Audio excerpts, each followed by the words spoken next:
বাজার নিয়ে ব্যবসায়ীদের সঙ্গে কথা হয়েছে কিনা আপনার জানাবেন।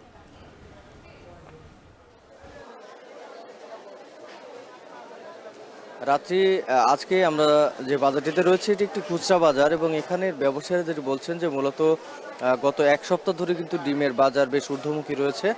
আজকেও কিন্তু সে একই রকম অবস্থা। আজকে প্রতি পিস ডিমে প্রায় ১ থেকে ১.৫ টাকা পর্যন্ত বেড়েছে বলে এখানকার ব্যবসায়ীরা আমাদেরকে জানিয়েছেন।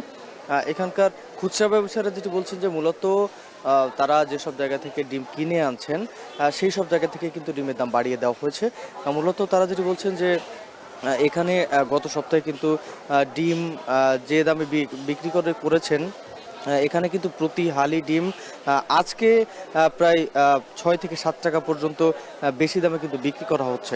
মূলত তারা যেসব জায়গা থেকে কিনছেন সেই কেনার জায়গাগুলোতে কিন্তু প্রায় প্রতি পিস ডিমে ১ থেকে ১.৫ টাকা পর্যন্ত বেশি দিয়ে কিনতে হচ্ছে বলে এখানকার ব্যবসায়ীরা আমাদেরকে জানিয়েছেন। এর আগে কিন্তু তারা প্রায়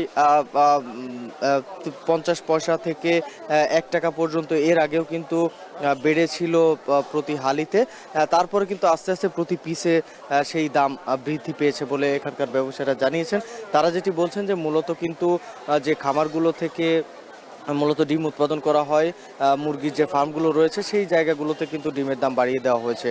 তারা যেটি বলছেন যে মূলত যারা বাড়াচ্ছেন ডিমের দাম তারা কিন্তু বলছেন যে উৎপাদন কম হচ্ছে, ডিমের সরবরাহ কম বাজারে, সেই কারণে কিন্তু দাম কিছুটা বেড়েছে।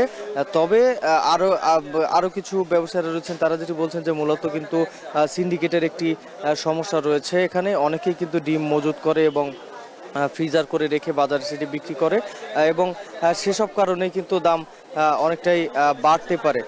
এখানে ব্যবসায়ীরা বলছেন যে আগামী ৩ থেকে ৪ দিন পরে কিন্তু ডিমের দাম আরও বাড়তে পারে।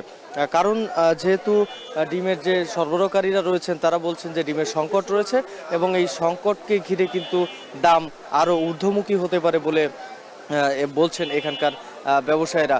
সব মিলিয়ে বললে চলে ডিমের বাজার কিন্তু এখন বেশ ঊর্ধ্বমুখী রয়েছে রাত্রি। খুলনার ডিমের বাজার থেকে যুক্ত ছিলেন রামিন চৌধুরী।